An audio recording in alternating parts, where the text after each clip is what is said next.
ఒకసారి ఈ 2 సాలడ్స్‌నయితే ట్రై చేసి చూడండి. చాలా సింపుల్‌గా అయిపోతాయి. అండర్ 10 మినిట్స్‌లో కూడా అయిపోతాయన్నమాట. సో, ఇక నేను క్యారట్స్‌ని తీసుకొనైతే కొంచెం ఆయిల్‌లో సాటే చేసేసైతే పక్కన పెట్టుకున్నాను. సేమ్ పాన్‌లో బాయిల్ చేసిన ఎడమామెని యాడ్ చేసి కొంచెం ఫ్రై అయితే చేస్తున్నాను. ఇది ఆప్షనల్, ఫ్రై చేయొచ్చు, చేయకపోవచ్చు. బౌల్‌లోకి తీసుకొని దాంట్లో కొంచెం chilli flakes, black pepper, salt and feta cheese అయితే యాడ్ చేయండి. ఫెటా చీజ్ ఈజ్ మ్యాండేటరీ అనమాట. అండ్ నెక్స్ట్ వచ్చేసి ఇక్కడ గేమ్ చేంజర్ అయితే హనీ అన్నమాట. ఈ సాలడ్‌లోకి చాలా బావుంటుంది. ఒక్కసారి హనీ యాడ్ చేసి చూడండి. ఎలా ఉంటుందో ఏంటో అనుకుంటాం కదా! బట్ ఒక్కసారి యాడ్ చేసి చూడండి మీరేదైనా సాలడ్ చేసుకున్నప్పుడు.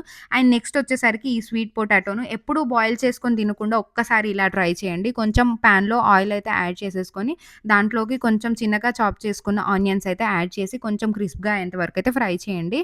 దాంట్లోకి బాయిల్ చేసుకున్న స్వీట్ పొటాటోని యాడ్ చేసి ఒక 2 మినిట్స్ అలా ఫ్రై చేసిన తర్వాత కొంచెం salt, black pepper, chilli flakes and mainly lemon juice and chaat masala అయితే యాడ్ చేయండి. చాలా అంటే చాలా బావుంటుంది. మస్ట్ ట్రై అని చెప్తాను. ఎప్పుడు ప్లెయిన్‌గా, బోరింగ్‌గా తినకుండా ఇలా ఒక్కసారయితే ట్రై చేయండి. చాలా బావుంటుంది. అండ్ ఇవన్నీ కూడా అండర్ 10 మినిట్స్‌లో అయిపోతాయి. ఇక నేను 2 టైప్స్ ఆఫ్ సాలడ్స్ చేశాను కదా! చాలా బావుండే. Thank you so much for watching my